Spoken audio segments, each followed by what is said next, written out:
This episode was made possible by our generous patrons.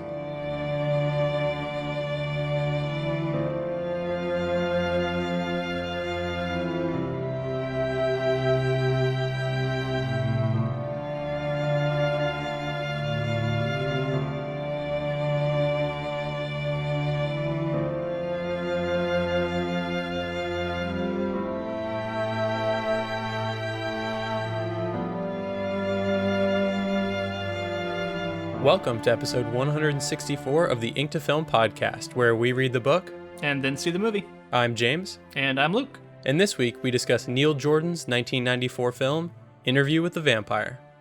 All right, Tom Cruise, Brad Pitt, Antonio Banderas, Christian Slater. Christian Slater, Kirsten Dunst. What a cast. Great, yeah. You know, I haven't seen this movie before. We've talked about it in past episodes.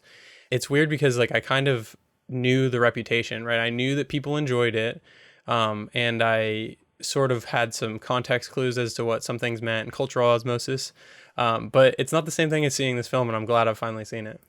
That's awesome, man. I'm excited to hear what you thought of it. This movie is really fascinating, and I felt like I was kind of seeing it for the first time watching it here, even though I'd seen it before. I don't know what my viewing experience was last time. I feel like I might have missed part of it or something. You know, might have been broken up, seen it on TV or something. This felt like the first time I truly watched it start to finish. You know, like gave it my full attention. So definitely a very different experience for me. Yeah, in my research, I found that the sequel, Queen of the Damned, was I've seen that movie and didn't know the connection. Even through our coverage, because that's how little I remember that movie. Probably I just remember it being very, in quotations, edgy at the time when it came out and everything. I remember very little about that movie too, other than I think Jonathan Davis did like some songs for the soundtrack that I remember, because I was into Korn at the time. They were like leaning into that kind of stuff. Yeah. And I shouldn't speak too much because I don't remember it that much. So maybe it's better than I remember, because I think Lestat is in that, and it's funny that he's like a rocker, like he's like a rock vampire. So yeah, I saw some stuff about how Lestat changed throughout some of the sequels, because I was a little bit curious, and how Anne Rice apparently sort of retconned some of the stuff that happens in this book to make it make more sense with the character later, essentially saying that Louis was misrepresenting or even lying about some of the things that went on, or it's just his point of view, but not Lestat's point of view. And it gave her some wiggle room, I guess, to shift some of the events that we see at the end of the book and the end of this film, both. It's very interesting how some things have changed from the book. A lot of things have stayed the same, but it does end up a very different adaptation than its source material. I think, well, first I'd like to hear like what you thought of it. How'd you enjoy this? You said that you enjoyed it, but like, what'd you think of the movie? What'd you think of the production in general? Yeah, I mean, I don't want to influence you too much, so I'm just going to give a light taste on my opinion, because you're fresh. Like I want to get your. I can go first if you want me to. Yeah, you go first. Actually, I want to hear your thoughts. Okay, I love this movie, and I didn't expect to love it as much as I did. Coming in, I kind of had seen some of the scores and like I'm not a huge like Rotten Tomatoes, Metacritic person that like beholds my opinions to these like critical aggregators and everything. But I saw that it didn't have great scores. I was like, oh, it's going to be pretty good. It's not bad though. It's not bad. No, but it's like bad. I think it was like Metacritic is like in the 50s or so. So that's not great. It's not like on Rotten Tomatoes, I don't even know what it is. I forget. I thought I saw something in the 70s, but I don't remember what site it was. Gotcha. So going in, I expected interesting performances and got more than I was expecting. I thought that the atmosphere of this film, I thought that there's like so much vampire film history going on in this film. There's like it's a gothic horror that's also like harkening back to some like German expressionism with like the way that they're using light so in such extreme ways, because it is that gothic look. I thought it was interesting that it felt like the big actor that they were trying to push with this movie is Tom Cruise, and he has a great performance. And we can talk about all the stuff that he's off screen, but on screen we've talked about him before with Edge of Tomorrow or Live, Die, Repeat, whatever you prefer. And he's a movie star. On screen, I think he gives good performances, and off screen, he might be a psychopath. Like who knows? And that part of the performance is how much is Tom Cruise acting as a psychopathic immortal, and how much is that just Tom Cruise kind of bringing himself to screen? I don't know.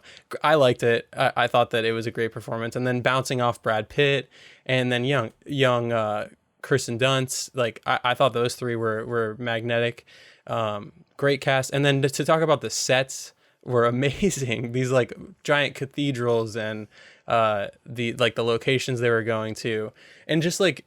It's one of those vampire films that it feels fresh, even though vampires in some sense, maybe not right now, but like 5, 6, 7 years ago with all of there's a lot of vampire like waves, I feel like, that come and go.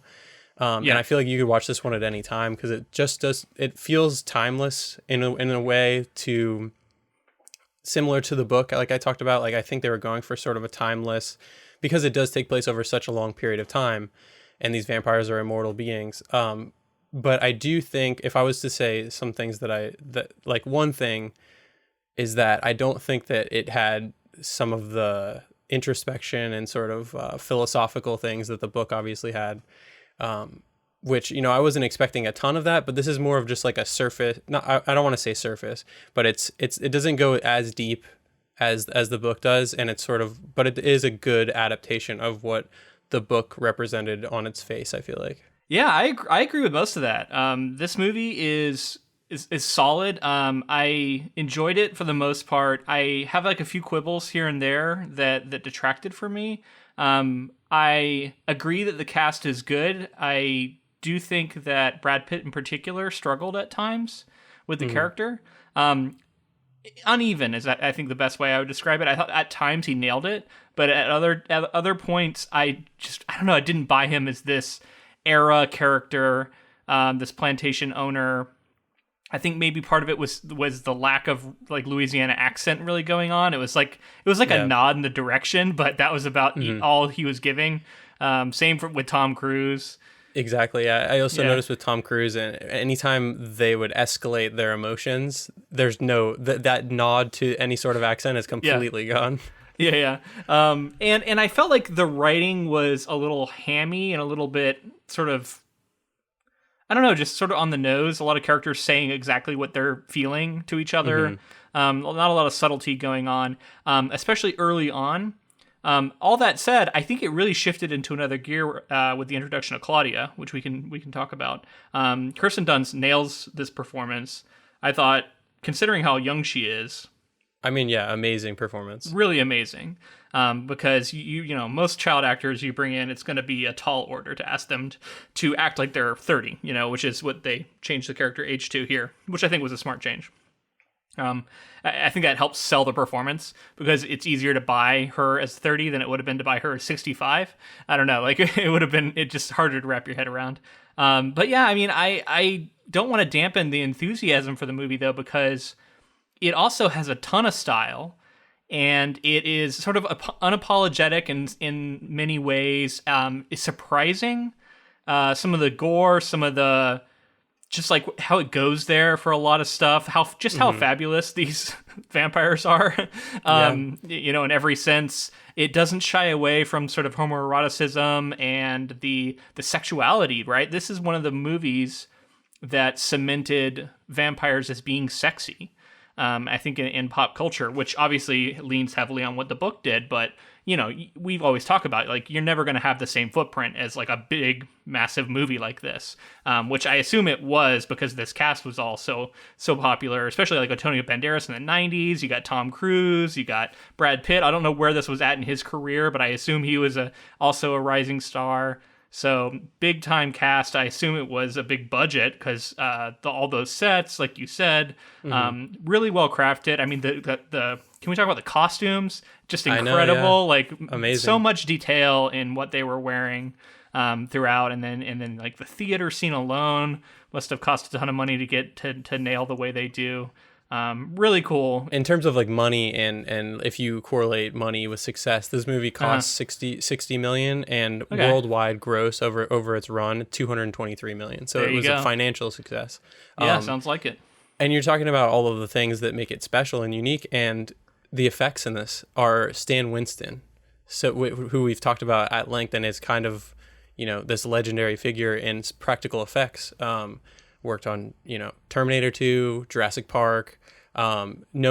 People. I mean, you look at the effects in Jurassic Park, and everybody talks about Stan Winston and his studio. And this isn't Jurassic Park. This is vampires, and there's more. And you were right in saying like that is like hitting the nail on the head. This isn't a subtle movie.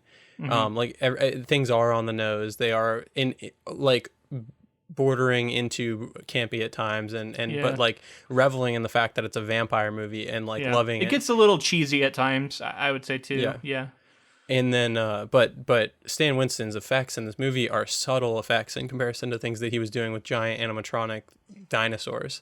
And so like some of it you'll probably look at it with a modern eye and be like, "Ooh, this looks a little dated," because they were kind of using early digital mixed with practical. But I mean, a lot of the things that people point to with Star Wars, it's the practical things that are like small animatronics that still hold up to this day. And I know we've said on the show a million times we love that kind of stuff. Yeah, absolutely. And I want to co-sign on what you were saying about Tom Cruise. I really think out of everyone on the set and everyone in this movie, Kirsten Dunst and Tom Cruise stand out the most to me.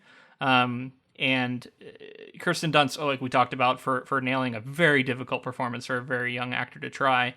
And then Tom Cruise, he really went there. This isn't a role I would have imagined would be a perfect fit for him. Yet he just goes there. Like he embodies this madness.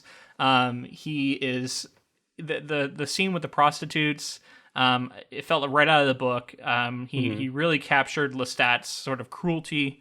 And I love that he is this villain throughout who just keeps coming back, right? Like, and then of course we get the final reveal. This is a really interesting role for Tom Cruise, and I think he is a standout. Yeah, I got it. So we're talking about it right now, so I have to touch on this. Anne Rice wrote Lestat in the 1976 novel with Rutger Hauer in mind, who we talked about in Blade Runner. Amazing actor. Yeah, what a performance. Recently passed away, so rest in peace, Rutger Hauer. The rights to the novel were optioned by Paramount for $150,000 before the book was published, and John Travolta was earmarked to play Lestat. Let me also just say, getting your movie optioned for that much money or getting your book optioned for that much money before it even comes out as a debut, which we talked about, pretty incredible. That's in 1976. Right, it's got to be pretty unheard of. Yeah. And then we talked about in our book episode how many copies it sold too. So rightfully so, like they kind of knew, I guess. I don't know how people know that kind of stuff, but they did.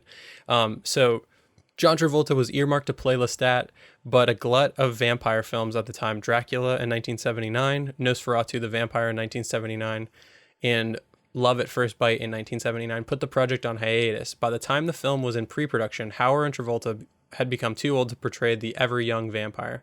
Ironically, Hauer would later portray a vampire in both Buffy the Vampire Slayer and Salem's Lot. Upon learning that Tom Cruise had been cast, Rice was livid and stated Cruise could not carry the part, calling the casting so bizarre it's almost impossible to imagine how it's going to work. Rice recused herself from the production and did not view the film until a producer sent her a VHS copy. I'm going to stop there for a second. And just like, let's just think about that. She removed herself from the production, didn't want to be involved in any way. And she's listed as doing the screenplay. I think that has something to do, because I did read that Neil Jordan did a lot of rewrites, but I think it had something to do with Guild, something or other, Writers Guild or this or that. So she was still listed as the screenwriter. Now with all we've stewed on it a little bit. Now I want to say, after she watched the VHS copy, Rice was so impressed by Cruise's performance that she wrote him a letter of apology. Yeah. Anne Rice was also so pleased with this adaptation that she took out a 2-page ad in both Vanity Fair and the New York Times endorsing it as a masterpiece. Wow. Yeah, I mean, it just goes to show that as much as you want to pigeonhole actors, right? Like, we all do this. We see actors in something and they stick in our mind and we go, this is what they are. And then they surprise you. I always look at like Leonardo DiCaprio as an example of that in my life, where I really thought I had that actor figured out when he was young, and just the career he would go on to have. I was so wrong, right? And we see this happen all the time. And with Tom Cruise here, like I can see why she would be upset, because I would have never thought he would be a good fit for this role. Yet he, like I just said, I think he gives one of the standout performances in the movie. Yeah. I heard all kinds of crazy stuff. Tom Cruise reportedly was like studying lions, hunting zebra for his portrayal, and like all of it. Like he like was really trying to get like animalistic with it. And I think whatever he did worked. I really enjoyed the performance. I do agree. I think some of the stuff with Brad Pitt might be uneven, and I have something that might lend itself to that. Part of it with Brad Pitt is like, I know how good of an actor he is. Like, I know that he is like an upper echelon tier A actor. And in my opinion, maybe even better than Tom Cruise, you know what I mean? Like, which may be controversial for some, but I think he maybe has more range in my opinion.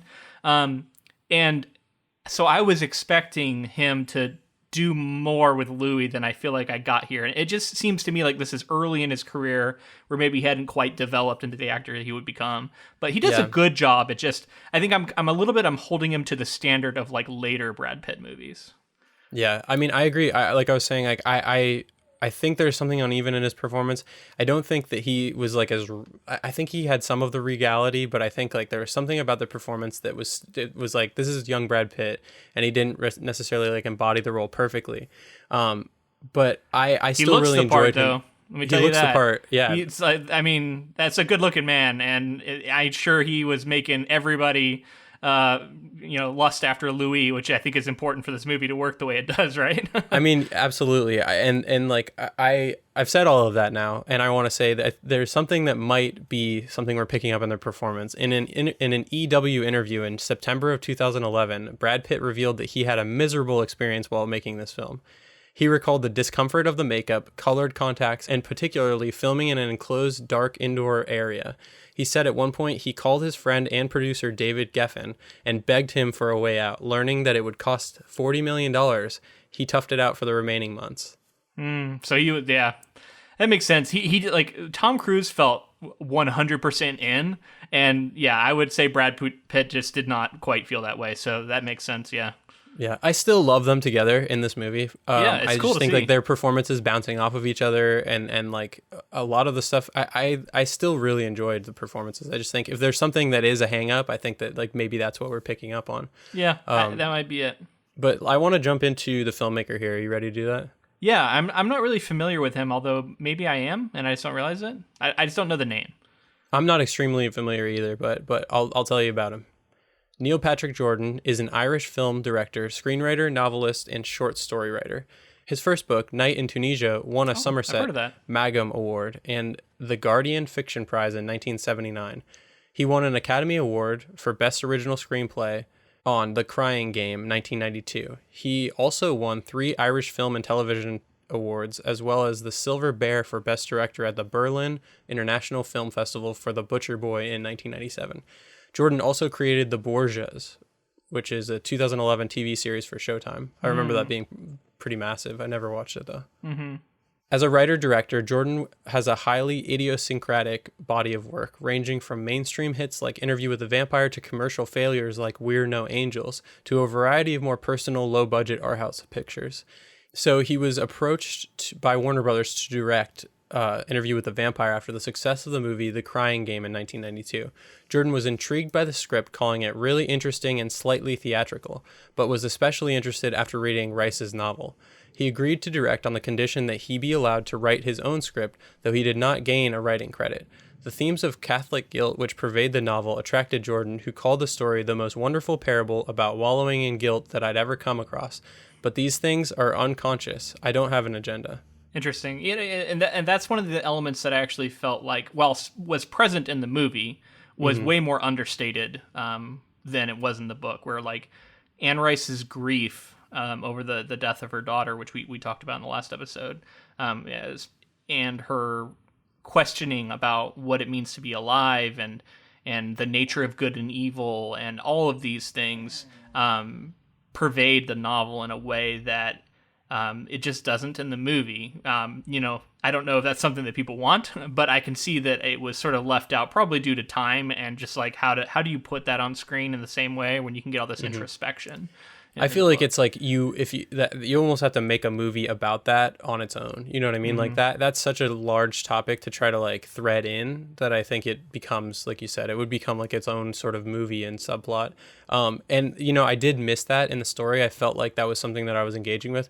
There was something very raw about the novel that I enjoyed, with what we talked about with Anne Rice losing her daughter, her struggles, and like coming to and leaving Christianity or Catholicism or whatever religion she was dealing with. And I think that like this is still a great adaptation of that work, but I think there's something, like I said, raw that's maybe like gave that book an edge, like in my mind, not edge over the movie necessarily, but edge as in like it felt very like pointed. Yeah, like it had a emotional edge to it. I get what you're saying. So I did talk about Stan Winston with the visual effects, but I'll touch on that one more time. Director Neil Jordan was initially hesitant to use Stan Winston Studios because they had gained a reputation for specializing in large-scale animatronics and CGI with Jurassic Park and Terminator 2 Judgment Day. Winston designed the character's vampire appearances and makeup effects, including a technique for stenciling translucent blue veins on the actors' faces. This required the actors to hang upside down for 30 minutes so that the blood would rush to their heads and cause their veins to protrude, enabling the makeup artist to trace realistic patterns. Wow. That's something. Yeah, so we have actual actors in a vampire movie hanging upside down like bats. How about that? Yeah, I mean, and I heard, Brad Pitt is like, oh, it sucked. And like, I mean, these are the things that make a production like this suck. Like, you could go film a comedy and not have any of this other bullshit. You know what I mean? They just set the camera sometimes. And Man, you made me hang upside down even once for 30 minutes. I'm probably going to say it sucked too. Like that sounds terrible. And sometimes they would have to do it multiple times, within the scenes to be touched up and all that kind of stuff. So, and apparently, I think Tom Cruise had to sit for like 3 hours of makeup in a couple of cases. But yeah. Digital effects I also talked about. They were mainly used to add small details to enhance certain physical effects, like the burning of the New Orleans set or the burning of Louis' plantation, whereby CGI flames were imposed on a miniature of the house. The most difficult digital effects to illustrate were Louis and Claudia's transformation into vampires, which were technologically very advanced for the time. The scene where Claudia cuts Lestat's throat was achieved by transferring from Tom Cruise bleeding from a prosthetic wound to an animatronic model designed to wither as it bled out, enhanced with CGI blood. Winston also sculpted the rough model for the charred remains of Claudia and Madeline using archival photographs of victims from Hiroshima, which is horrifying. Yeah, all of those scenes are very affecting. As far as the look of the vampires, I think it is iconic. It is something that a lot of people would build off of in later movies. They were, like I said, fabulous, beautiful, and very sort of theatrical, right? Like long flowing locks and just these extravagant outfits. Tom Cruise has on a wig, it appears to me, that's quite light-haired, which I thought was surprising for him. But it ends up working. Like, I kind of forget quickly that it's not his real hair, Yeah, it worked for me. And like, there is like that timeless feel. I keep saying timeless, but like the what they're wearing, as time really progresses and we get to more of the modern era, we can see their costuming change, but seeing them in the flowing robes, billowing, like it is the most iconic portrayal of vampires. Not this movie necessarily, but just like they're always wearing the billowing, sort of. I don't know what era you would consider that costume. Yeah, it's kind of this bridge between the romantic Dracula monster vampire and the modern day heartthrob protagonist, good guy vampires that we get a lot of with an edge, and this movie and this book both feel like important stepping stones between those two things, for better or for worse, because some people like really hate the modern take on a lot of vampires, and I'm painting with a broad brush. Obviously there's plenty of modern movies that don't go that route, but famously Twilight, True Blood, things like that. Some people would argue, go more in that direction. And I think this movie and this book are both really, really important in making that leap. Definitely. I mean, the influence is clearly there. With, I would say, probably every vampire movie that comes after this, if you've seen this movie, it's got to influence you in some way. You talked about it a little bit earlier, but this movie was expensive. Like they were swinging for the fences with this one. The producers were like, we want to, I read that one of the producers, I can't remember their name right now, said that they wanted to go for like a Gone with the Wind, like that sort of like large epic scale of a story. And I really appreciate it for that, because I think if you don't do that, then you're losing layers of that make the world feel lived in and intriguing, and you know, the globe-trotting nature of this story. It kind of like I said, it adds a lot of layers for me, and it makes the world feel a lot more lived in, and getting to see New Orleans versus the parent country in some aspects against Paris, and like what those two mean to each other and what they mean to the characters. Is interesting throughout. And I read a lot that they filmed in a lot of these major locations. San Francisco they filmed in, which is clearly present in the framing device of this, with the Golden Gate Bridge and everything.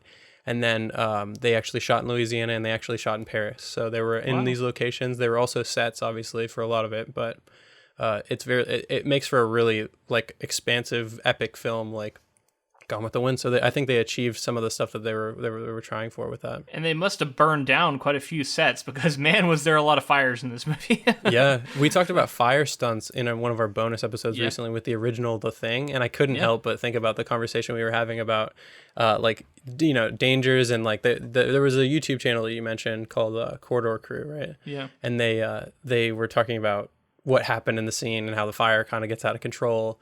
And like you just think of you always see these effects and you're like, oh yeah, everything was safely done. But watching this movie, there's a lot of fire, a lot of people on fire, and so it just brought that conversation. I'd be curious to know some of those behind the scenes stories, because I mean, a lot of just people clearly being lit on fire, and you know, they had some really cool, I guess, effects of like someone like crawling along the roof a couple times. Like the vampires were sort of levitating and up on crawling along the ceilings while they were on fire. And I kept wondering, like, how are they achieving that? It looks really cool. Pretty extreme stunt when you think about the fact that you have to, you know, get someone on fire and they're up on the roof. And I assume that they probably inverted the camera. Right. I don't know if that's a real person or not, or if it was like, you know, fake, like a dummy that moves in some way or something, but it looked convincing. Right. So before we get into the plot, I do want to touch on like some more cast, and because I think there's a couple other major players. So Christian Slater as the boy. What do you think about his performance, and what do you think about him in this movie? It completely changes the character, right? Like he is way more confident. He's obviously older. He's smoking. He seems dismissive at first, but then he's kind of on board. But like in Christian Slater, like.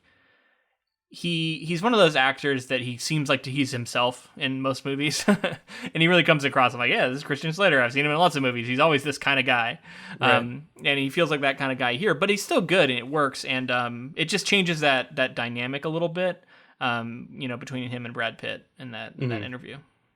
I mean, I agree. I feel like it's Christian Slater, the person, as this character. It felt jarring a little bit, kind of, because like we're getting all of these performances that are in different ages, and then when we come to the modern age, it's just like rambunctious. Like he's like very like amped up, and he's Christian Slater, and I don't know. It was a choice, but I also read that he was given this role because River Phoenix originally had the role but passed away, so Slater came in like basically in the 11th hour and like took on the role, and I think they were not related, but they were friends of some kind, or they were acquaintances or knew each other in some way. And Slater donated $250,000 of his salary to two of Phoenix's favorite charities. Wow. After the fact. That's cool deal. Yeah. A lot of other like random casting stuff. Daniel Day-Lewis was originally given the part of Lestat, but dropped out weeks before filming. And Tom Cruise eventually got the role after Johnny Depp turned it down. Wow. So many different, I mean, gosh, a lot of those actors would have probably made really great Lestats as well.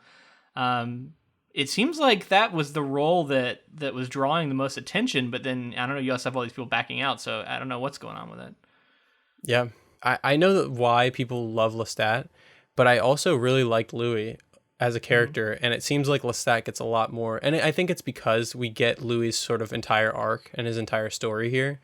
and there's more to be told with Lestat, and I understand that that's why the books continue on with Lestat. It might be partly that, just that there's all these other books about him, and if you're a big Anne Rice fan, then you probably know a lot about him. And I don't know, from what I understand, Louis does appear in some of the later novels, but he is not like the main character. It's Lestat going forward. So that is a big change, you know.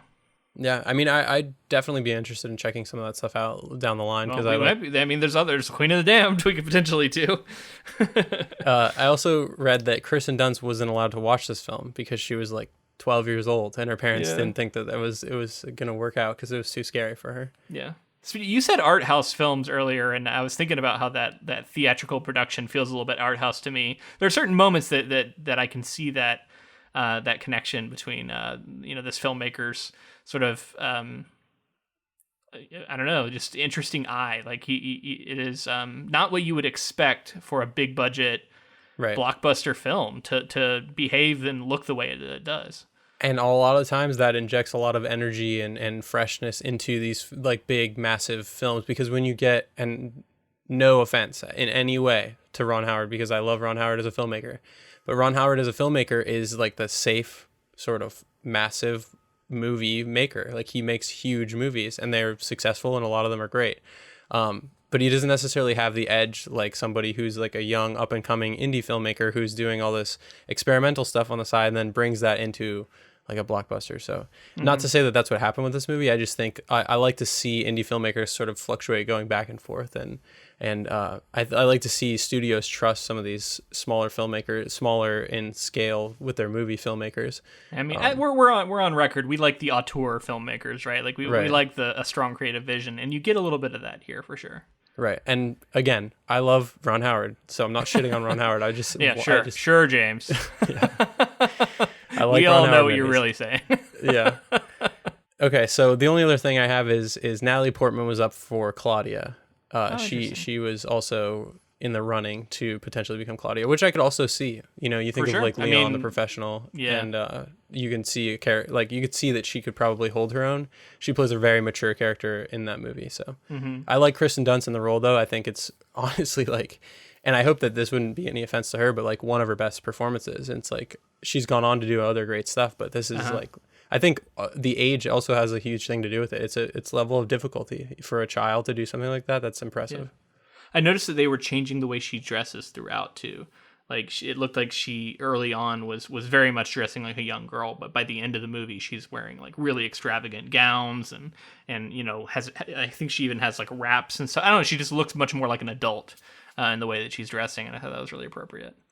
Yeah, the relationship with Louis and Lestat is also, you know, we talked about in the book, it's complicated, right? She's a child, and there's like romantic or there's like parental and romantic vibes going on. It felt like they were dancing along that line a little bit less in the movie, probably for good reason, than the book does. The book, but at the same time, she kisses Louis. You know, and you're like, it seems like it's like a loving parental thing potentially, but it's also like, I don't know. She calls him lover, I think, or she calls him something like that. Like, I don't know. She says my love to him. I don't think she ever says that he's her lover, which is said in the book. So again, I think it's like, it doesn't quite go as far as the book did, but it's still there a little bit. And I think I'm sure it scandalized people and made them uncomfortable, which is partly on purpose. But you know, also just, you're trying to portray a really unique character in a way, you know what I mean? Like, and the tragedy of Claudia being this older character trapped in a young person's body. I mean, that's just the way it's going to go, I guess. Yeah. All right. So if you're ready for plot, I'm going to start reading I have 3 blocks of summary here. Okay. So the first one, reporter Daniel Moley interviews Louis de Poindulac, who claims to be a vampire. Louis describes his human life as a wealthy plantation owner in 1791 Spanish Louisiana. Despondent following the death of his wife and unborn child, he drunkenly wanders the waterfront of New Orleans one night and is attacked by the vampire Lestat de Lioncourt. Lestat senses Louis' dissatisfaction with life and offers to turn him into a vampire. Louis accepts, but quickly comes to regret it. While Lestat revels in the hunt and killing of humans, Louis resists his instinct to kill, instead drinking animal blood to sustain himself. Disgusted by Lestat's pleasure for killing, Louis comes to suffer tremendously as a vampire. Wandering the streets of New Orleans amid an outbreak of plague, Louis can resist his hunger no more and feeds on a little girl whose mother died in the plague. To entice Louis to stay with him, Lestat turns the dying girl Claudia into a vampire. Louis has a pure fatherly love for Claudia, while Lestat spoils and treats her more as a pupil, training her to become a merciless killer. Yeah, so the introduction of these characters, I noticed they changed Louis'... It's not his brother that dies at the beginning, it's wife and child. Right. And I assume they did that because they were trying to set up a sort of void that Claudia would then fill for him. But I do think it's a little unfortunate to lean into that trope too, though. You know, like the brother is more unique. He was this sort of pious religious type who had a vision that Louis didn't believe in, and then when the brother died, he felt all this regret about like, why didn't I believe him? Why didn't I support him more? And I don't know, it was an interesting element that's going to stick with me. Whereas, oh yeah, his wife and daughter died, or wife and child died. It's like, I don't know, I've just heard that a million times for motivation for a male character, and is sort of forgettable. Yeah, I think this is also an artifact, or like something that happened basically because of they cut a lot of that religious subtext and a lot of the religious stuff. So I think while I do agree it's like a memorable character, I think it's just neater and cleaner and more the audience is on board. They understand. You know, it's a trope for a reason. And I think it's just like effective in like saving time. Yeah, still unfortunate though. I mean, there's some sexism there, right, with the way you can just kind of cast aside the women in these roles. But I mean, at least I guess it wasn't really a character; it was just kind of mentioned. Anyway, let's move on. It doesn't even deserve the time we're spending on it. You know, Tom Cruise definitely is on the hunt here. He's on the prowl. I can see some of that lion hunting the gazelles or whatever coming through, and the levitating as he lifted. Louis into the air was interesting. I read that was something that was introduced in later books that Lestat was able to do. We didn't really get that in the novel at all, but it looked cool. You know, taking him up to the top of the mast of the ship. It made it also very sort of transcendent, right? Like I like the way that it mirrored how in the book he was described as feeling like he was ascending to like another plane, and I felt like visually it sort of told us that. Right. I mean, I think they did a good job in making that feel like a transformation without it being like sort of a monster transformation. It was like you said, like transcending. I think that's perfect. Well, and he's not actually changing there. He's just being fed on for the first time, and then it's later that he comes and actually changes them. But I think it's maybe like a precursor to that, right? And then we get the "What do your vampire eyes see?" which was making me think of Lord of the Rings, right? What do your elven eyes see? And I thought that was a really bizarre sequence where he looks over at a statue and its eyes move for some reason. Yeah. What the fuck was that? I think he says it too. I think he says like the statue was moving, but it really wasn't, or something. But yeah, I guess it's just the way that I interpret it as like a holdover from the whole art thing, like the way that vampires could appreciate art, and maybe it's like giving life to the art just looking at the statue kind of thing. But yeah, definitely bizarre because all of the stuff that he's looking at, and like Brad Pitt had to pull that off, that moment where he's just like in awe of everything and he's walking around. It's a pretty wide shot where he's just looking around at trees and stuff, but it works. I did think that Lestat was a lot more sort of welcoming and friendly and like, let me introduce you to the vampire life than he was in the book early on. But then he does change like on a dime. He switches into that more asshole Lestat that we know from the book. But it was effective in sort of setting it up like he was almost gaslighting Louis and sort of manipulating him into this position, only to then like pull the rug out from under him. Yeah.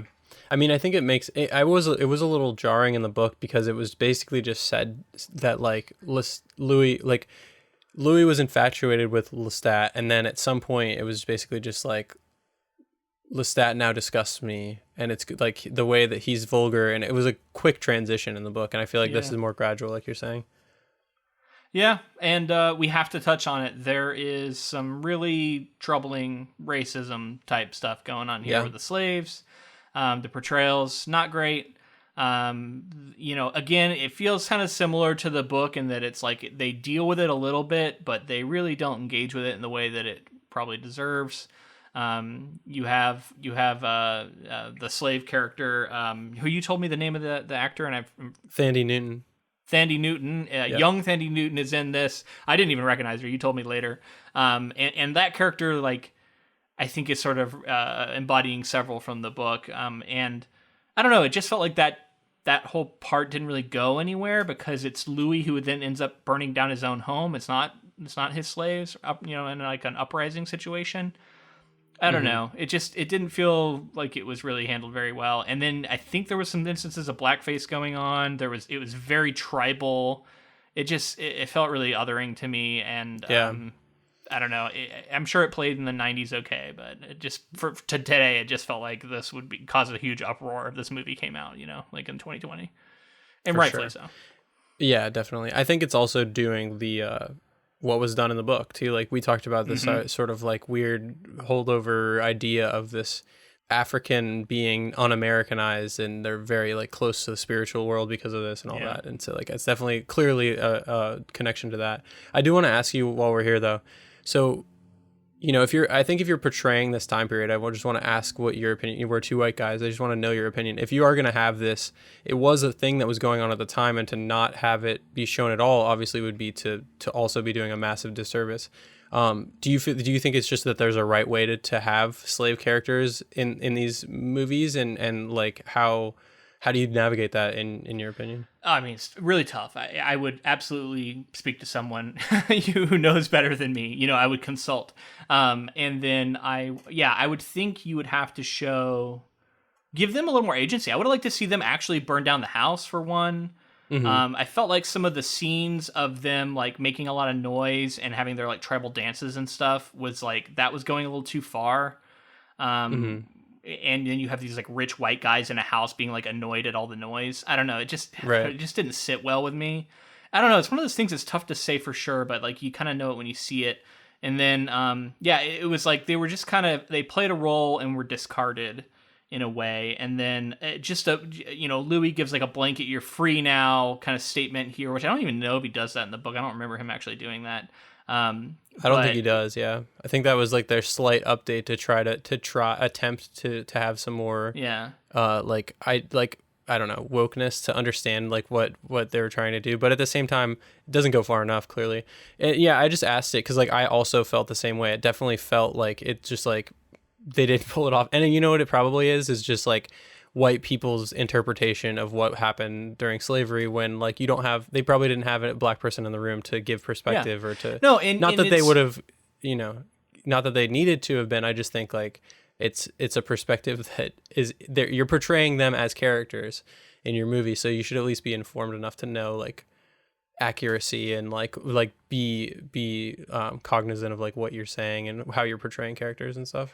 I mean, it's like so many things where I don't think people at the time, and this filmmaker at the time, perhaps realizes just how triggering and, I don't know, like, just how hot of a topic it is. And like, hot to handle. Like, it's so difficult, right? Like, it's like electric.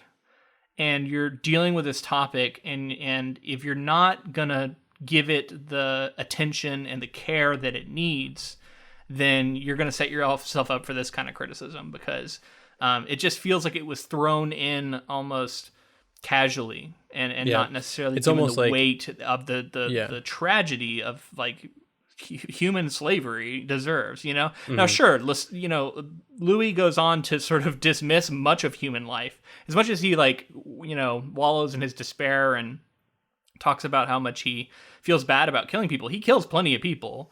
Especially in the book, and he doesn't really seem to care about humans at all.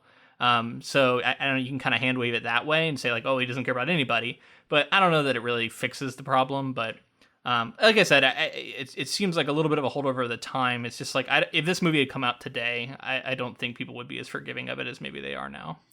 Back. I mean, it feels like they were like, what time period does this take place in? Okay, slavery was during that time, so we need to check that box and make sure that that's there, and then just move on. Well, and making Louis a slave owner, that's tough, man. It's tough to look past that. I don't know, like and have any sort of affection for this character. I don't know. Yeah, it's definitely it sticks out like a sore thumb in this movie. I didn't, I felt like I was there. I was like, even for that time, I would hope that it would feel weird, but And I don't know. just before we're talking about the introduction of Claudia here too, I thought it was really well done. And then the scene where we actually see Lestat dance with the dead mother, Oh yeah, right out of the book, and just darker and even more horrific than I would have imagined. Yep. Really affecting. And again, just Tom Cruise going for broke on his like madness here. The way he delights in Louis' biting of Claudia and everything. It's just a really good sequence. And a bold move, I would say, by the filmmaker too, because like that's easily cuttable if you're not, I don't know, if you wanted to be sort of like the more palatable film, like the more general audiences would enjoy, like you cut a scene like that. It's pretty easy to cut. No, You cut, and that's a great point. There could have been a PG-13 watered down version of this movie that might have done better, but I would argue probably wouldn't. But I can see people thinking it would do better. right. And you would lose a lot of the things that make this movie interesting and memorable to me. A lot of those scenes would have to go, I think, to achieve that sort of a, like I said, watered down version. Yeah, and so I appreciate it for that, and dark but affecting. It's showing you Louis' character. Another thing, to make me like Louis, I don't think changing the fact that he eats less humans into he just eats poodles now is going to make me like him more. Yeah, right. But, I don't know. Dog lover, it's just tough to see. I guess the dogs were annoying because they were barking at him, but like, come on. He murders 2 poodles and we're supposed to like root for this guy. It's tough. Yeah. It's funny because that's supposed to be like him showing restraint too, yeah. So Yeah, he I know, didn't kill he didn't kill the woman, but he killed these 2 dogs. It's a risk, man. Let's talk about it. We're gonna have our main character kill 2 dogs on camera early on in the movie, and hope that the audience stays on their side. This next section of summary starts. 30 years pass, and Claudia matures psychologically but remains a little girl in appearance. When she finally realizes that she will never grow older or become a mature woman, she is furious with Lestat and tells Louis that they should leave him. She tricks Lestat into drinking the dead blood of twin boys whom she killed by overdose with laudanum, which weakens Lestat, and then slits his throat. Though Louis is shocked and upset by Lestat's death, he helps Claudia dump Lestat's body in an alligator swamp. They spend weeks planning a voyage to Europe to search for other vampires, but Lestat returns on the night of their departure, having survived on the blood of swamp creatures. Lestat attacks them, but Louis sets him on fire, and in the ensuing blaze they are able to escape to their ship and depart. After traveling around Europe and the Mediterranean, but finding no other vampires, Louis and Claudia settle harmoniously in Paris in 1870. Louis encounters vampires Santiago and Armand by chance. Armand invites Louis and Claudia to his coven, the Théâtre des Vampires, where the vampires stage theatrical horror shows for humans. On their way out of the theater, Santiago reads Louis' mind and suspects that Louis and Claudia murdered Lestat. Armand warns Louis to send Claudia away for her own safety, and Louis is intrigued to stay with Armand and learn about the meaning of being a vampire. Wow. Okay. So covering quite a bit there. Let's go all the way back to the Louis Lestat stuff before they leave, and Claudia. And I do again. I think we kind of brushed over the scene with the prostitutes. Tom Cruise, like biting this woman, throwing her in the coffin, jumping on the lid, kind of bouncing around and just like laughing and smiling the whole time. One of the most iconic scenes I think from this movie. The one of the things that's going to stick with me the most is his portrayal in that scene. Yeah, I mean he's torturing these women, and like it's described in the book, but this it's pretty wild. And this is another moment where I was watching Tom Cruise and I was like, is this guy a psychopath or is this acting? Like benefit of the doubt, he's acting. Hey, that's like, good acting, right? Like that's Christian Bale in American Psycho, right? Like, yeah. You worry a little bit, but that's a good performance, I guess. Right. You can't help but bring like the stuff we know off screen, but like it's a good performance for the character and it fits and it's memorable. And like you said, he was giving it 100%. This is basically what breaks Louis. Yeah. Louis. Yeah. This is like the scene that finally does it. And yeah.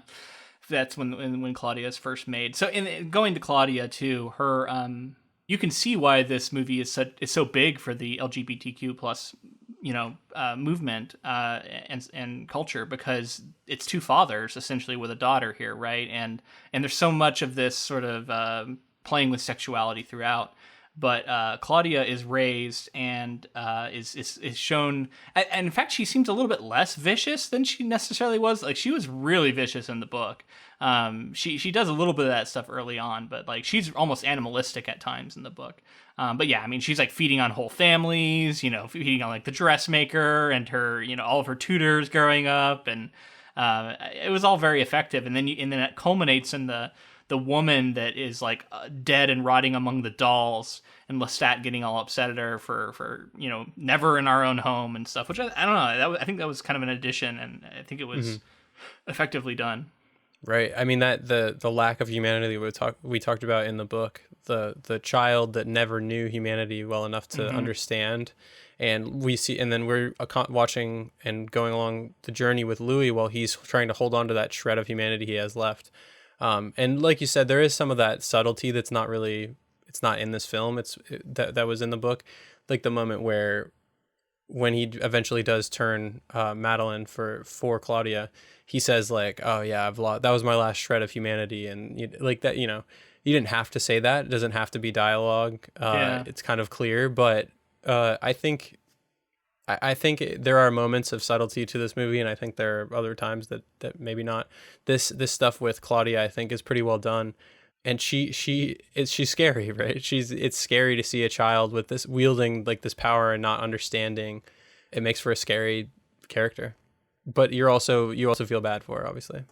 Yeah, and then we get her and Louis turning on Lestat, like slitting his throat, dumping him in the swamp.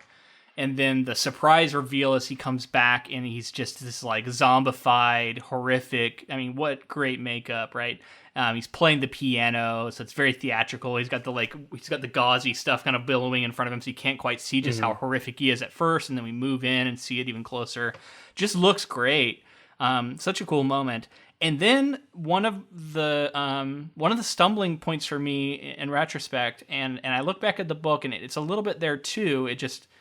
I'll talk about why it's a little different there, but burning Lestat here and then leaving for Paris, it feels really odd for like the pacing of this movie, because it felt like Lestat was the big bad and was sort of what we think the third act is going to be an epic confrontation between these forces. And instead we leave, we go somewhere completely different, and we introduce a bunch of new characters, and we introduce kind of a new plot that then does get tied back to Lestat in the end, but in almost just kind of like an added-on way. Well, I mean, in the movie, it's not even really the case. Yeah, no, it's only the very, very end, right? Like when we get back to the modern era. So in the book, it worked a little bit better for me. I just think because it is a book, it is much longer. We are so tied closely to Louis, and we spend more time in different places throughout, with different characters throughout. It feels like it's less dependent on the Lestat conflict. But I think it is still somewhat of a problem with the book. It's one of the reasons that, like, when I was trying to decide what I would rate this book, I ended up giving it like a 4-star on Goodreads instead of a 5. And I think there's a few things that add up a little bit for me to knocking it down from a 5-star. And I think that's one of them for me. But this movie, it kind of hits me harder. It's like, I felt a little bit adrift for a while, even though I knew where the movie was going. I think that if you don't know and you're watching this, you have this big buildup and payoff, and then all of a sudden you're like, well, what now? And I guess that there's some more stuff going to go on with Claudia, but like, I don't know. I think makes for it's a unique story in that it doesn't follow the shape of other stories that you had seen. But the drawback to that is always that you're going to lose some people. And I wonder if that's maybe some of the criticism surrounding this movie too. You know what I mean? Yeah, I can see that. I mean, like, I felt that way when we read the book. I felt it in the movie. It is such a departure from like everything else that's been sort of self-contained in that area. When we go search out all these other vampires, I do think though, if you're watching it, you might actually think Lestat had died there potentially, right? Yeah. Oh, for sure. So if you think he died there, you could be you could maybe give yourself over to the plot a little bit more and go along with whatever is going to happen there. Maybe in the back of your mind you're thinking like, oh, Lestat's going to show back up, which isn't necessarily the payoff that you wanted when everything but does there go also down could at be the some end. dissatisfaction there of like Right. the guy that I thought was going to be the main villain is dead already, so why should I watch the movie anymore? Right. I agree with that for sure. It is. I agree. Like it's a weird spot in this movie, but for whatever reason, it didn't hold me back really in either story. It's not a big thing. It's just like a slight stumbling block for me. You know, I'm trying to figure out the things that were holding me back from like unabashedly loving this movie, and there's just like a few things here or there. Like right. that. If it feels like to me, it felt like Anne Rice saying like, I want to explore the rest of this world, and couldn't find like a seamless way of doing that besides being like, all right. Honestly, I think it's handled pretty well. It's a bold choice, you know, and some people will definitely disagree with me as far as like they'll love it or they'll think it was fine. Right, and that's the thing. Like, if you enjoy the theater that we go to and Armand and all this stuff, like maybe it does feel like sort of another section to the movie that like takes another step up that rung or something. Like maybe it gets better. But yeah, I agree. Like Lestat, Tom Cruise's face is like the whole poster. So like you think going into the movie, like Lestat's going to be the whole movie basically. Yeah, it takes the movie from being a more self-contained story and makes it more of like a sprawling epic feel. Right. And if you go in expecting one and then you surprise get the other, you might be a little bit turned off by it. You know. Yeah, definitely. Let's talk about the introduction to Santiago and Armand.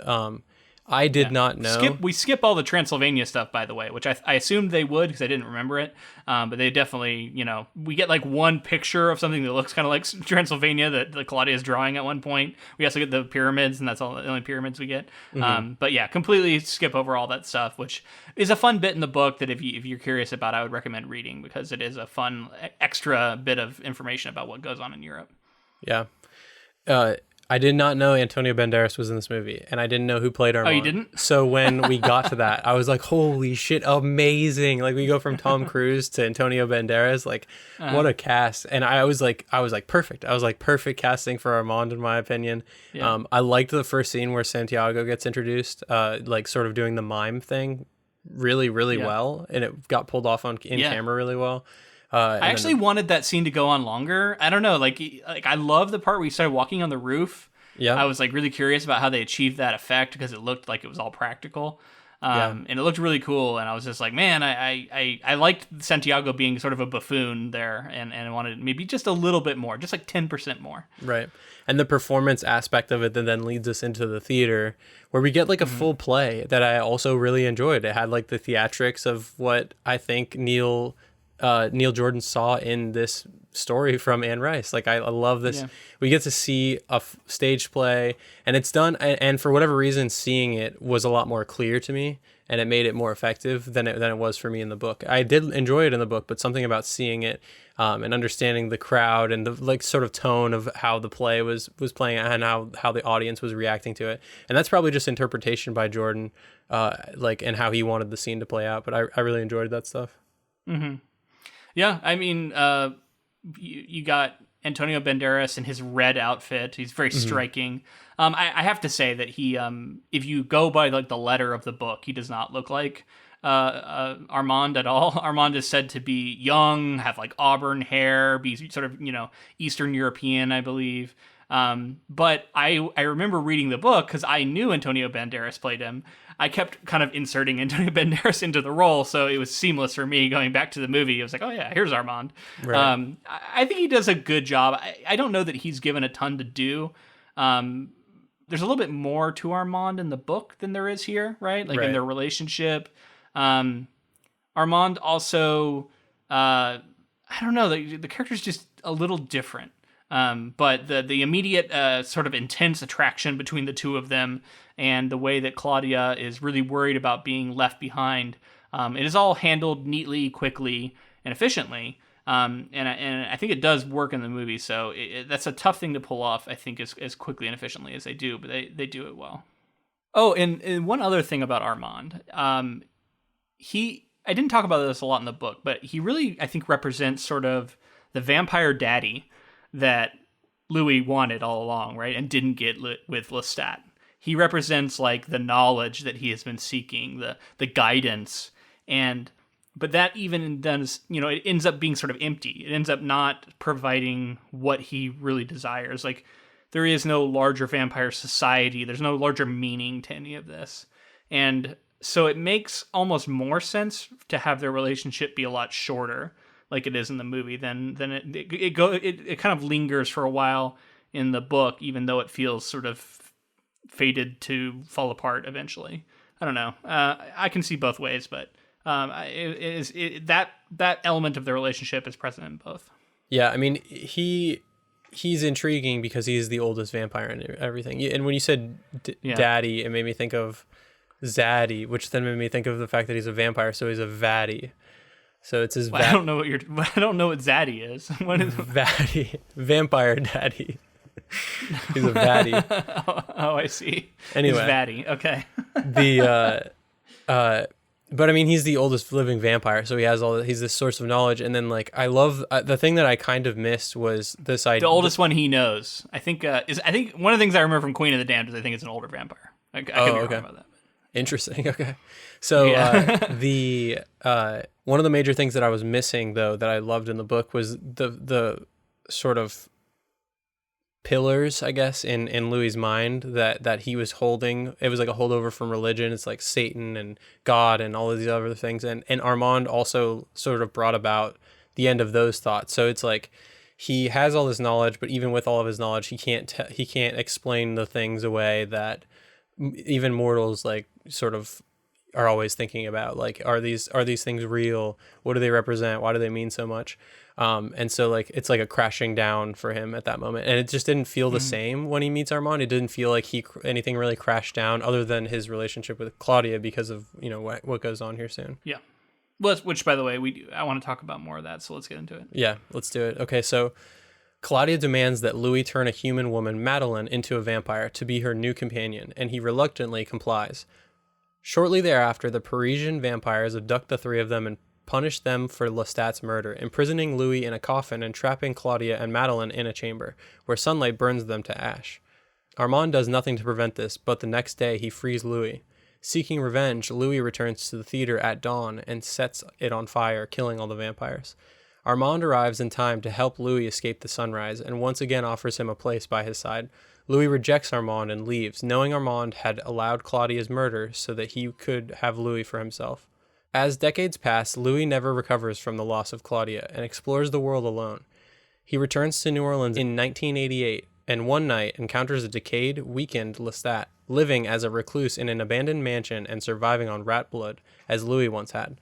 Lestat expresses regret for having turned Claudia into a vampire and asks Louis to rejoin him, but Louis declines and leaves. Louis concludes his interview with Molly, prompting Molly to beseech Louis to make him his new vampire companion. Louis is outraged that Molly has not understood the tale of suffering he has related, and attacks Molly to scare him into abandoning the idea.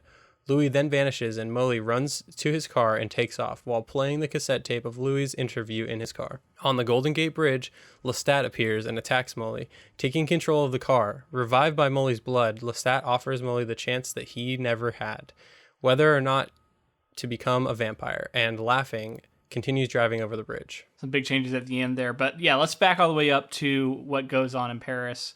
Claudia and the doll maker, who we learned a little bit about Anne Rice and her collection, her doll collection, just seems quite pointed. And then these two characters tragically being burned. I wanted to ask you, why the hell do they burn Madeleine? Yeah, it didn't make sense to me in either story because, first of all of this doesn't make sense. So let's go all the way back to the book. The main crime that you can do is kill a vampire, right? Well, Lestat shows up. They didn't kill Lestat. They attempted to kill Lestat. They tried to kill him, I guess. So then this is the... Although, wait a minute. In the book, he had made another vampire. And I think that vampire is said to have died in the fire. Remember, he makes that musician into a vampire? You're right. So I think a vampire does die there. So maybe that explains that piece of it. But if Lestat is still alive, which I guess in the movie version, they Santiago, right? He reads the mind of Louis and Claudia, and they think they've killed Lestat, which means that, which isn't a thing that they talk about in the book, by the way. The whole mind reading stuff. I guess that's introduced in later novels, but that is not really a thing in this first book, at least. Right. So I don't know. It just seems like they're going off of the one thing that they're not supposed to do, which is killing vampires. They end up doing off of sort of like this guy reading somebody's mind and stuff. So it's like, although I guess it's not stated in the movie. No, it is. Santiago says like, don't kill a vampire. That's our one rule or whatever. So it's just weird to me that they're like, oh, don't kill a vampire, but we'll kill vampires for potentially killing vampires. Well, and still, all of that is, maybe it's like a eye for an eye style punishment. But Madeline did not kill a vampire. Madeline is just a baby vampire who happened to get made by Claudia, or by Louis, I guess, actually, at Claudia's behest, and just gets killed for no reason that I can tell, other than just, wrong place, wrong time. I don't know. Yeah, it's just association. It's rough.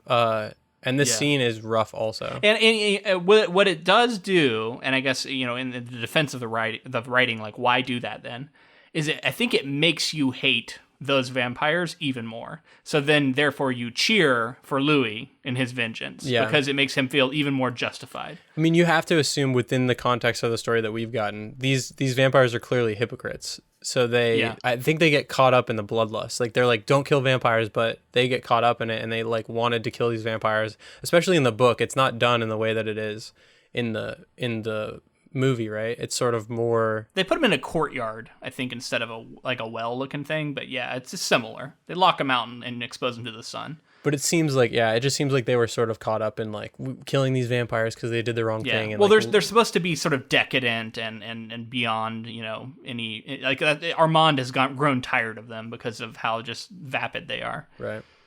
So I guess that's where we can pick it up, is like they went too far and they killed Madeline as well. Yeah. How about Louis with that scythe, which I guess is like a prop or something that he finds, but it looks cool, and he's like freaking he's reaping death. Right, you remember it in the play though, right? Like he comes out, Santiago's character comes out wielding it in the play, and then so that's like the callback to him grabbing it and like fucking everybody up with it. It's very like samurai 60s like sort of death where he like cuts him in half and like blood squirts out, and that it's got to be some sort of reference to like samurai films. Interesting. Yeah, I don't know, maybe. It seems like directors love to make reference to samurai films, so I wouldn't put it past him. Absolutely, yeah, because they're awesome. So another crazy fire scene, by the way. Everything's just on fire. You got all the coffins on fire. Vampires kind of coming out of flaming coffins and like thrashing around. Yeah, they're launching out of. They're like literally. I'm assuming those are like dummies and stuff that are flying out. It's really cool. Yeah, very cool. Big set pieces in this movie. Big set pieces, amazing sets, costuming, great cast. It's a movie. It's a big movie. I like it. It's a movie, all right. And then we get the breakup essentially between Armand and Louis. Like I said, it happens a lot faster here. I already talked about it, so let's move on.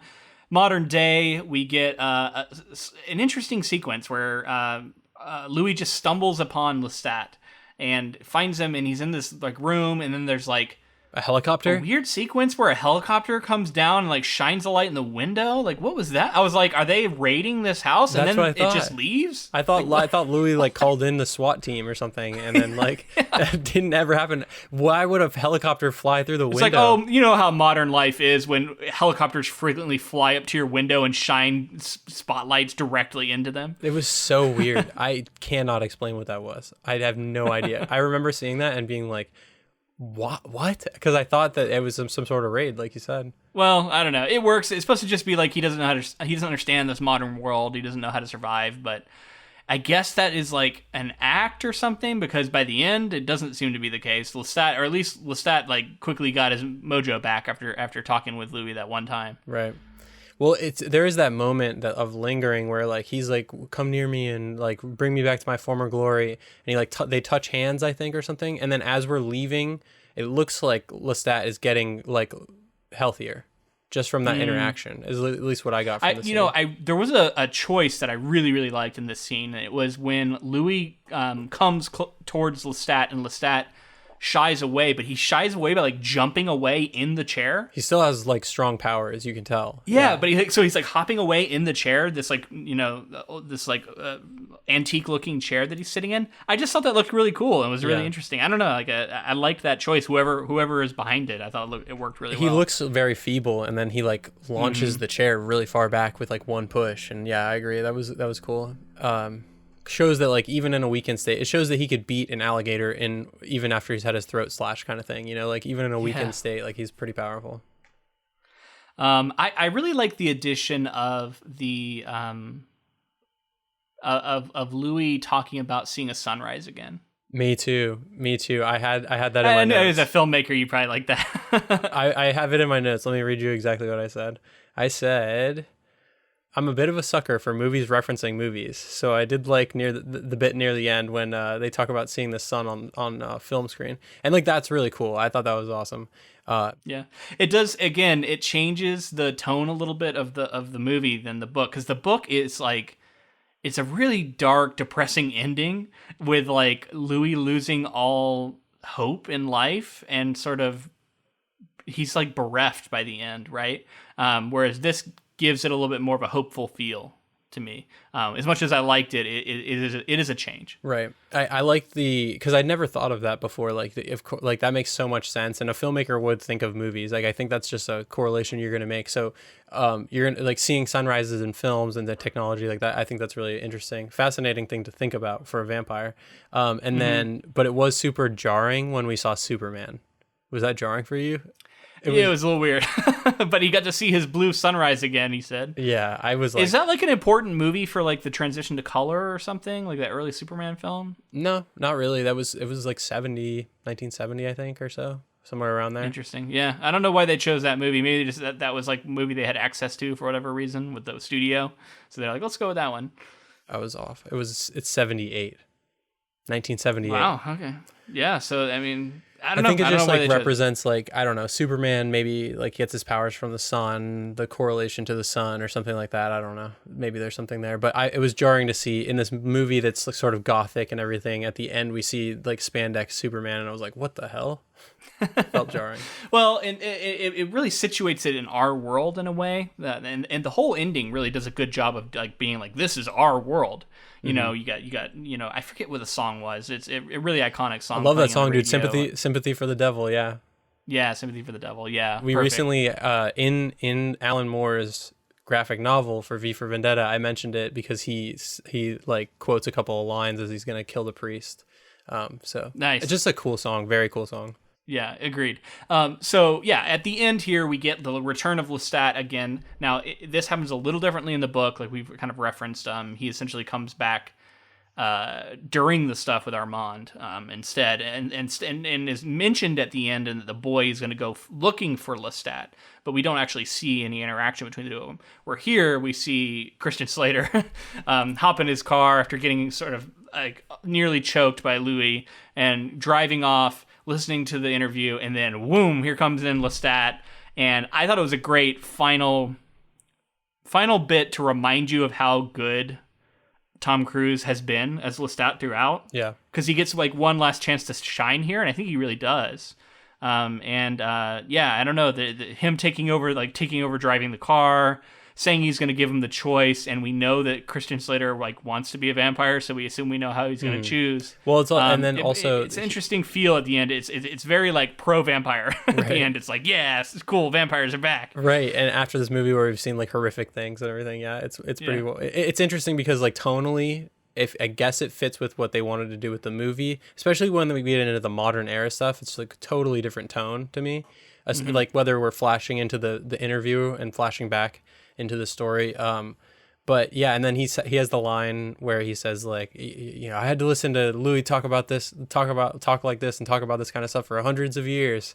He's like, I'm so sick of this. Still whining, which I thought was pretty fitting for Louis. He does whine a lot. Yeah, but yeah, last little moment for Tom Cruise. I'm sure that he made that happen. I'm sure he was like, get me another scene or something, but it works. And I think the movie is its own thing and the book is its own thing, and Anne Rice says it's a masterpiece, so what more can you ask for? Yeah, really fun adaptation. I definitely had a lot of good times with it. A lot to like here. And I think the only thing left to do is to cast our votes on which was better, the book or the movie. I want you to start this week. Sure. It's tough. It's very tough. They're close for me. I think that I appreciated the seriousness of the novel, and I appreciated like sort of what it represents culturally, what it represented for like vampire fiction, what it represents for like gothic horror films and introspection and everything like that. Love this movie. I really enjoy it a lot more than I thought I ever would. Bummed that I'm just now seeing it, but I am excited that I've seen it. Like I wish I would have seen it a long time ago. I'll definitely be rewatching this again. But in this case, I'm going to take the book because like I said, I think it's it's such a massive iconic thing that and I really appreciated a lot of the subtlety and a lot of the subtext of what was going on in the story. And that's not to take away from the movie because like I said, I'm going to watch it again and I enjoy it. I would recommend this to people too. If people are looking for like a vampire movie, I'm definitely going to do that. But I'm taking the book in this case. Well, I didn't think you were going to go that route. I felt like you had to go movie this time. Yeah, I thought about it. I was close. Yeah, I am also team book. I thought early on in the movie, I remember thinking, oh, this is a landslide for the book. Yeah. For whatever reason, the first like 10 or 15 minutes of the movie, I was not as on board. And then I think really somewhere around where Claudia gets introduced, it kind of shifts into another gear. And I was then feeling like, oh, I don't know. I'm seeing the performance from Tom Cruise. I'm feeling it. I'm like, yeah, maybe the movie is going to be where it's at. This is really good.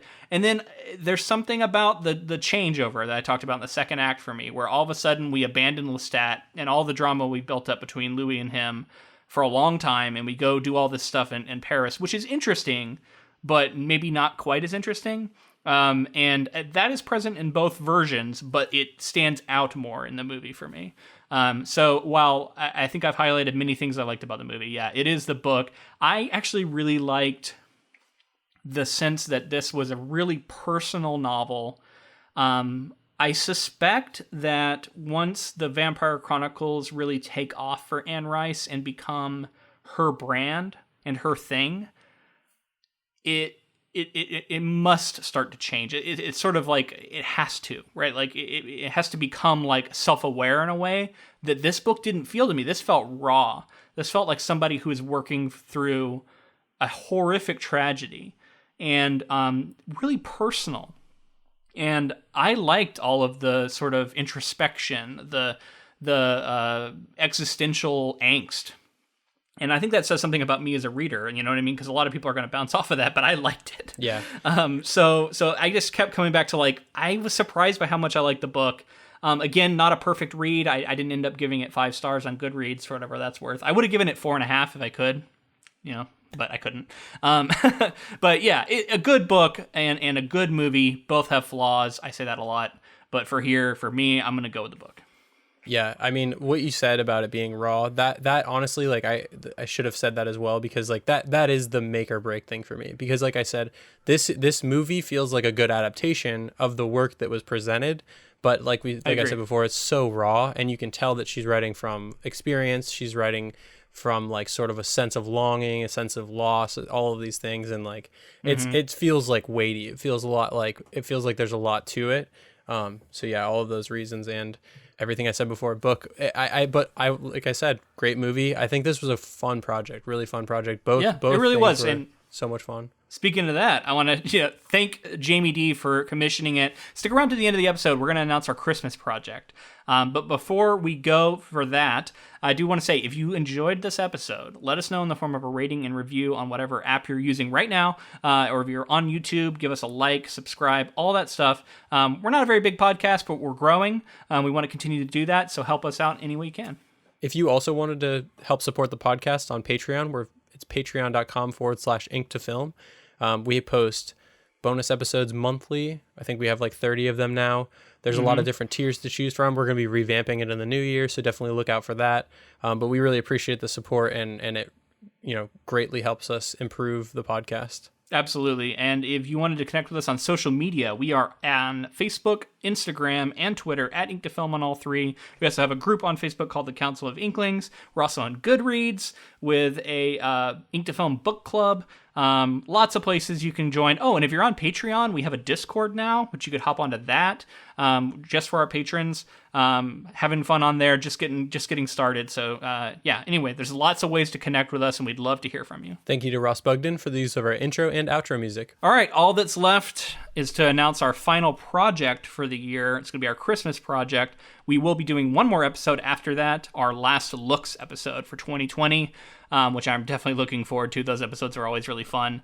But our Christmas episode this year is going to be on Rudolph the Red-Nosed Reindeer. A little different than this one. I can't believe that 2020 is about to end, guys. Like, I mean, it's been great for the podcast, and besides that, it's been it's been a crazy year. I just I don't know, crazy year. Let's hope everybody stays safe through the new year. Yeah. Are you excited for Rudolph? I'm excited for Rudolph, though. Hopefully I can escape into the world of Rudolph right here at the end of the year. Yeah, I was doing some research into it, and it seems like it has an interesting history as far like how it came to be. I think we're gonna touch on the song too, because I know it has this iconic song adaptation. Yeah. You said you were going to get into that a little bit. We'll get into the animated version. Sorry, what were you saying? You said you were going to sing it on air, right? Oh no, I did not say that. We're gonna do a live performance. I mean, I think it should be fun. I think we'll get loose. Maybe I'll have some eggnog, spiked eggnog while we're recording or something.